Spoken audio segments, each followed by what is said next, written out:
اوعاك تزعل لو اتأذيت من اهلك. اوعاك تزعل لو قرايبك فرقوا بينك وبين حبايبك، لو عملوا لك مشاكل، لو عملوا لك مصايب. عارف ليه؟ علشان الحقد والحسد مش بيكون غير من القرايب. هو مين عادى سيدنا محمد؟ مش عمه؟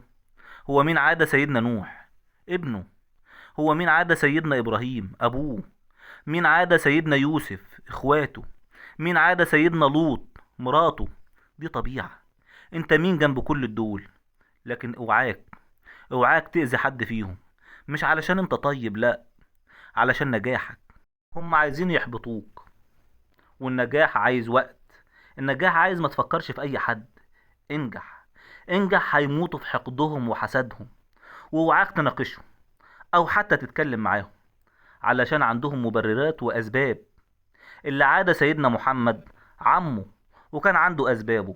واللي عادى سيدنا نوح ابنه، وبرضه كان عنده اسبابه. واللي عادى سيدنا ابراهيم ابوه، وبرضه كان عنده اسبابه. كل الدول كان عندهم اسباب، اسباب للحقد والغل والحسد اللي كان مليهم. واوعاك تفتكر انهم كلهم بيكرهوك. فيهم اللي بيحبك، وفيهم اللي مصدقك. انجح. انجح وكمل، واوعاك تبص وراك.